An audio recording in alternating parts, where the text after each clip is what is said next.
Assalamu alaikum dear students. In the last lecture of chapter 4, Laws of Motion, we have studied about types of forces. The first type we had discussed, that is the fundamental forces in nature.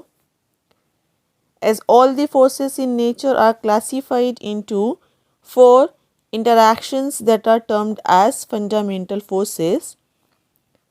The first fundamental force is gravitational force, which is the attractive force between two masses or 2 point masses separated by a distance.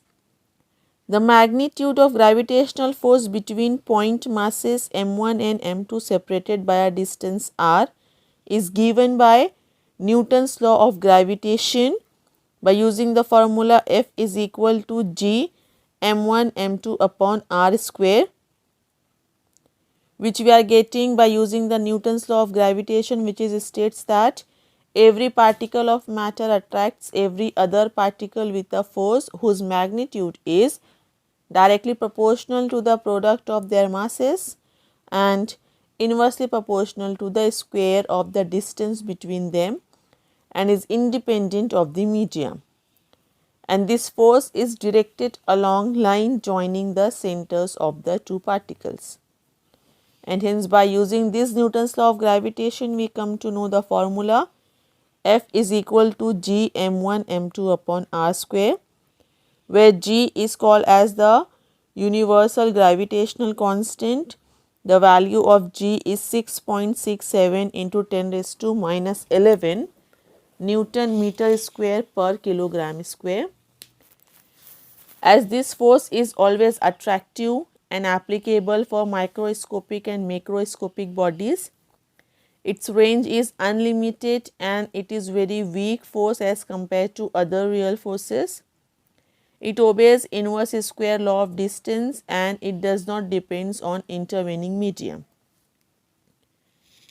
The next fundamental force is electromagnetic force. It is an attractive or repulsive force between electrically charged particles. So, these forces are attractive or repulsive one. The forces between electric charges in relative motion is called electromagnetic force, and these forces not only depend on charges carried by two bodies but also on the magnitude and direction of their velocities. And the electromagnetic force are stronger than that of the gravitational force. This electromagnetic force obeys inverse square law of distance and it depends on the intervening medium, and these electromagnetic forces are long range forces. Then the next fundamental force in nature is strong nuclear force. As in order to explain the stability of atom, we have to consider the existence of the fundamental force which is called as nuclear force.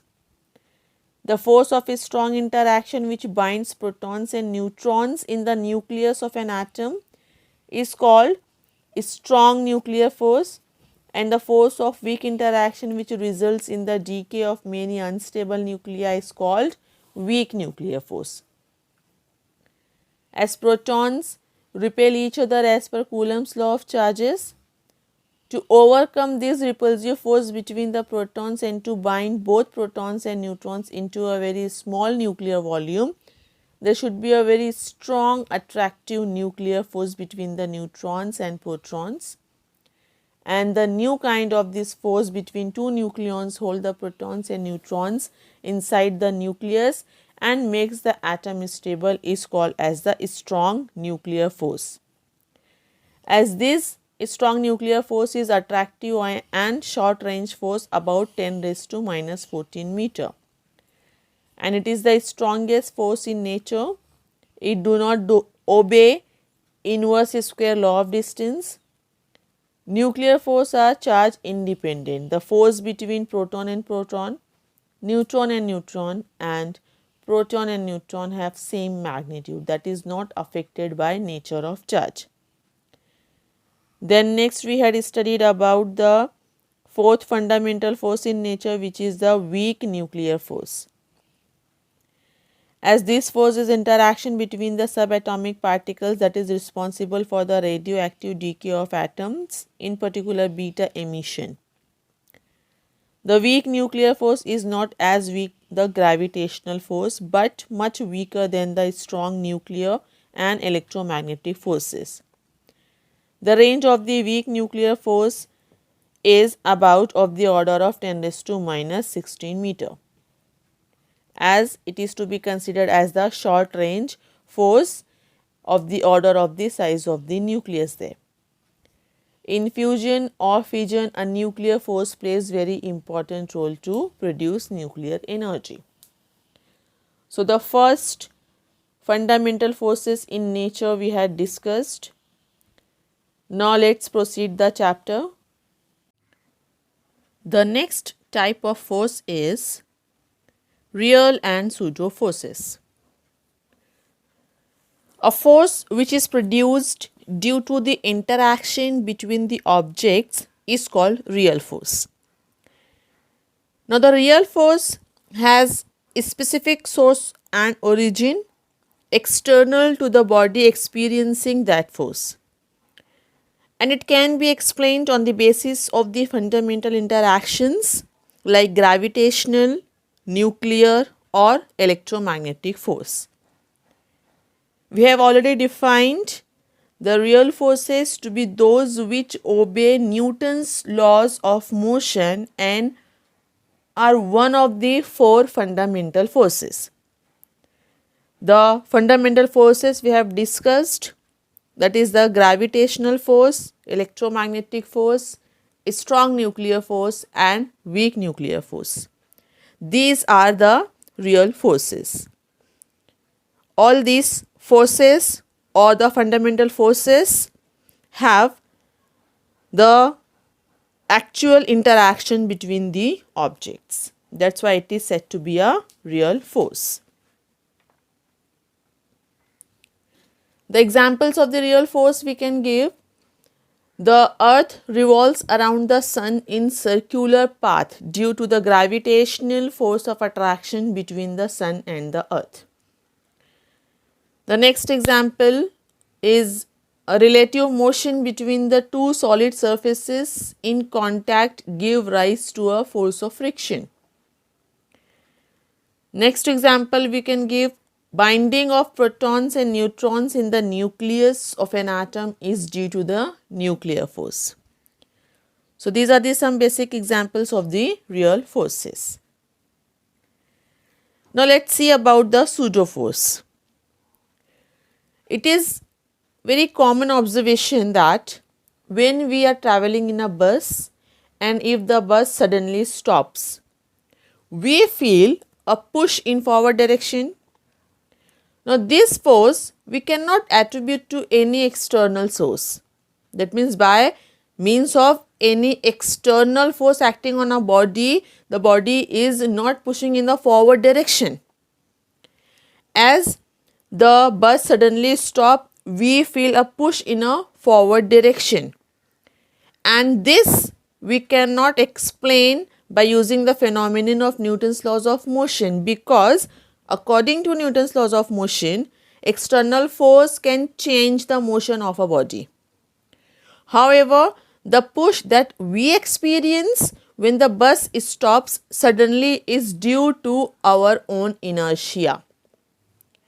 In order to apply the Newton's laws to explain this situation, we need to introduce an extra force term in the equation of motion. And this added term, which does not have a real origin, is called as pseudo force.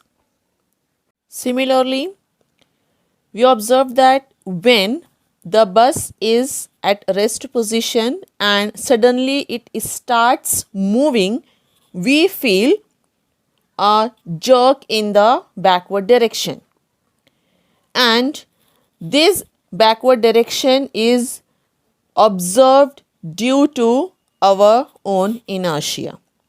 As soon as the bus starts moving, suddenly Because of the inertia, the body wants to be in the rest position, and hence because of that the body is moving in backward direction. Another example we can give, consider ourselves inside a lift or elevator. When the lift just starts moving up, that means it accelerates upward, we feel a bit heavier as if someone is pushing us down. Over here, the weight of the body is, we feel over there, is increased. This is not imaginary or not just a feeling. If we are standing on a weighing scale inside this lift, during this time the weighing scale records an increase in weight as the lift starts moving in up, and we are there on the weighing scale inside this upward moving lift.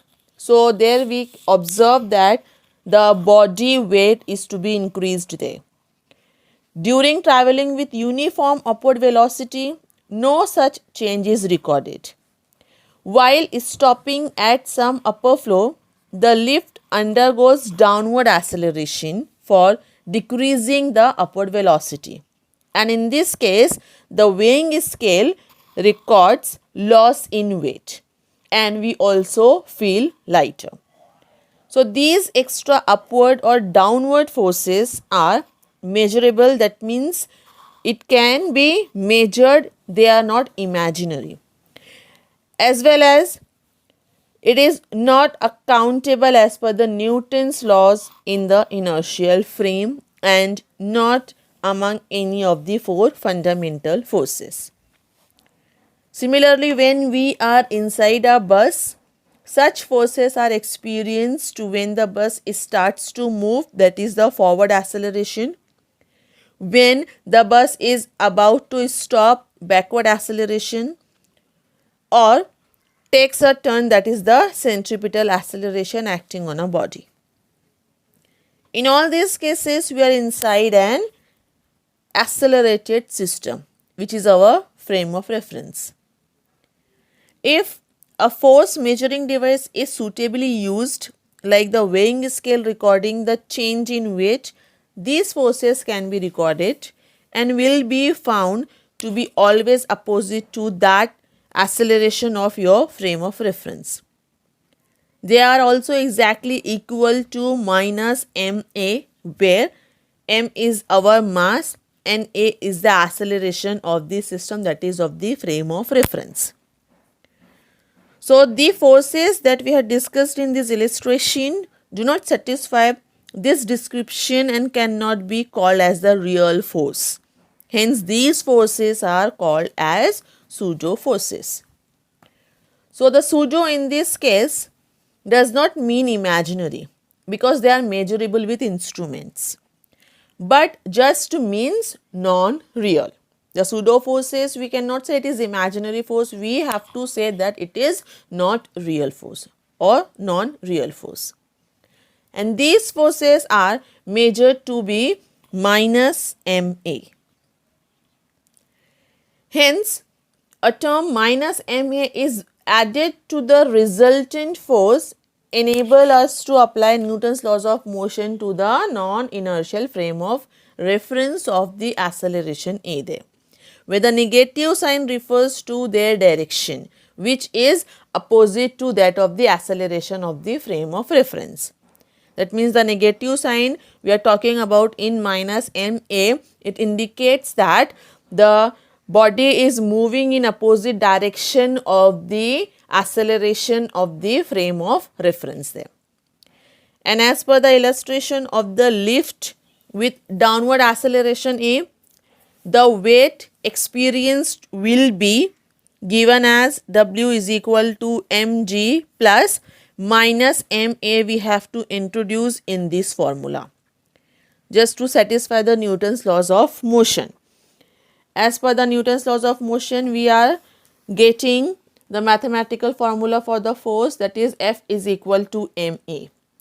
Now for the pseudo forces or non-real forces, there is a need to introduce an extra force term in this equation of motion. That's why the lift with downward acceleration A, the weight experienced in the lift will be W is equal to mg plus minus ma, where mg is the actual weight of the body and minus ma is the added extra force which is to be experienced when the lift with the downward acceleration A there. As G and A are along the same direction in this case, so we can write W is equal to mg minus ma, and this explains the feeling of loss in weight. As we can see over here, m is to be taken out common, and in bracket we can write as G minus A. That means over here the amount of force or the weight is to be decreased by means of the actual weight of the body there. So when the lift with the downward acceleration is there, the feeling of the loss in weight occur, which is to be measured by using this equation.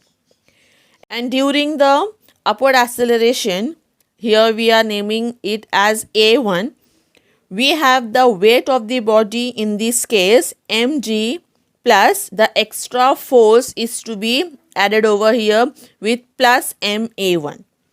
Now here in this case we can see that mg plus ma1 is there. That means there will be the increase in the weight is observed by the amount of ma1 there. That means in this case G and A1 are in oppositely directed, and hence W1 we are getting as mg plus ma1. Hence, we can say that it explains the gain in weight or existence of the extra downward force there. So, this we have discussed all about real and pseudo forces. Now, let's have the next types of forces: conservative and non-conservative forces, and also the concept of potential energy. Now, consider an object lying on the ground is lifted and kept on the table.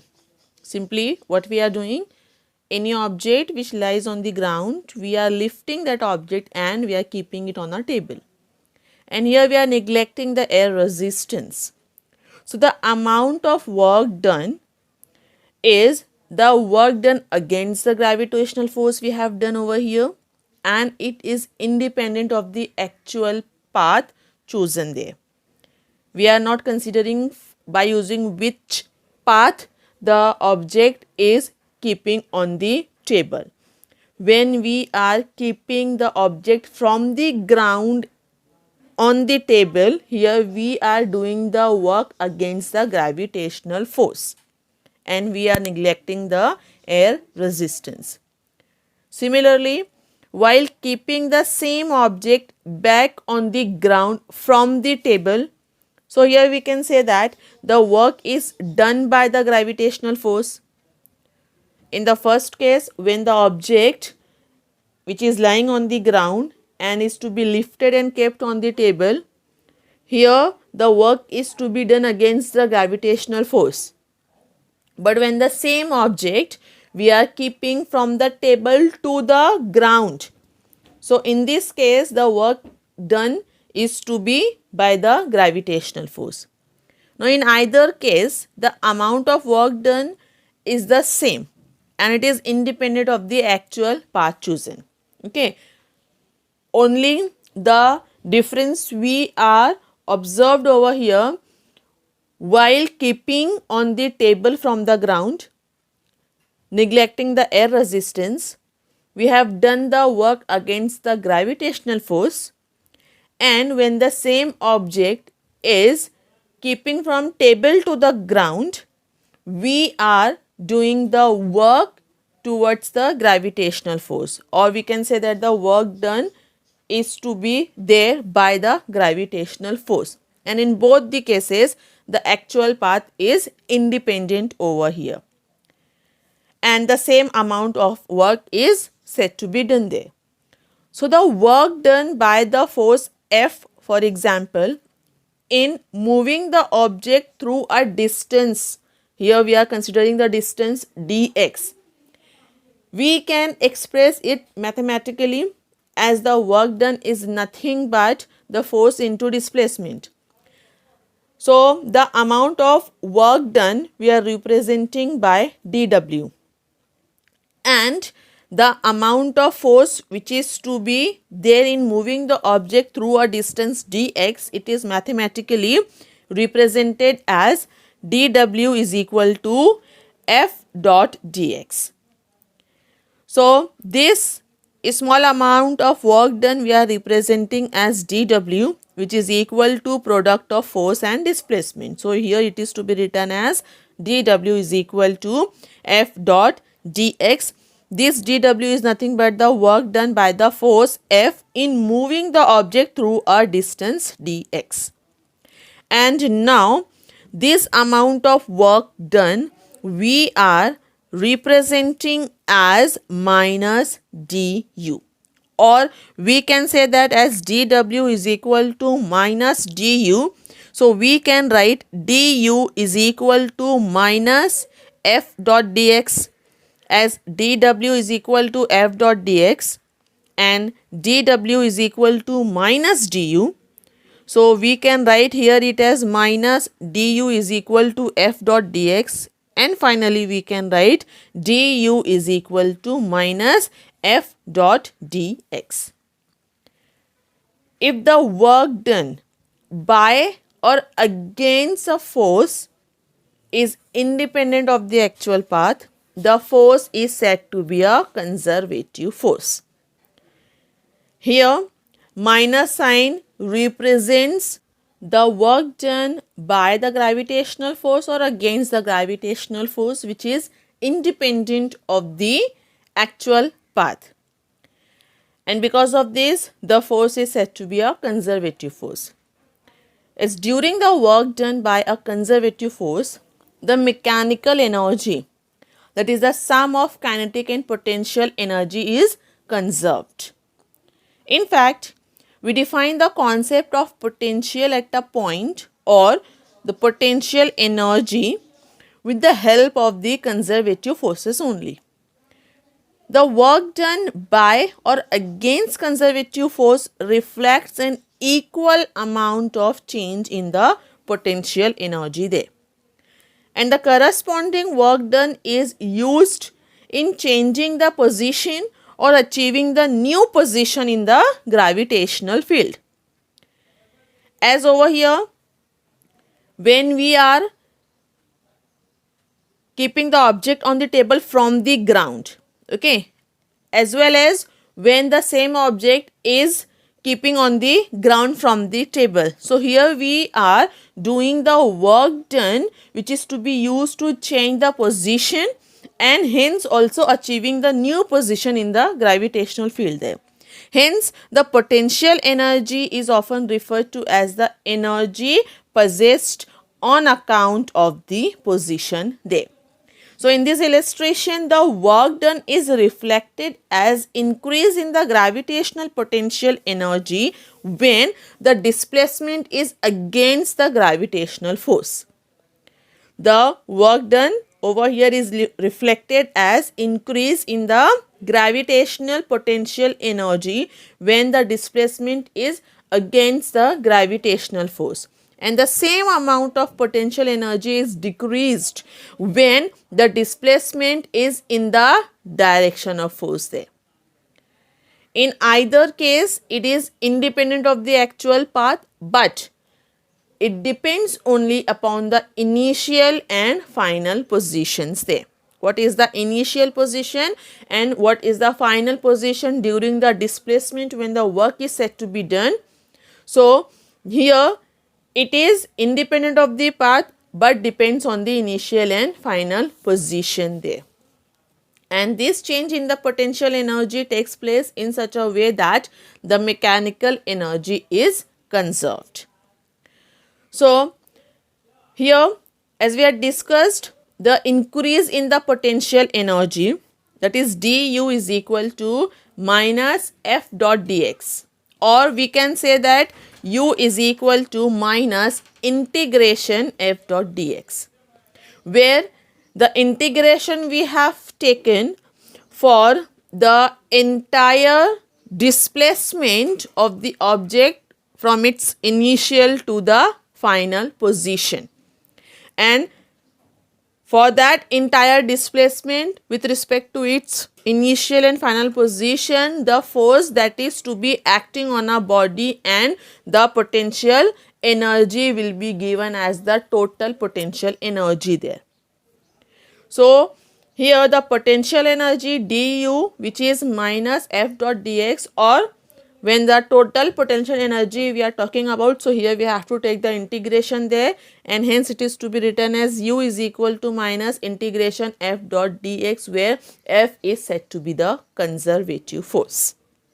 Now, during this process, if friction or air resistance is present, additional work is necessary against the frictional force for the same displacement.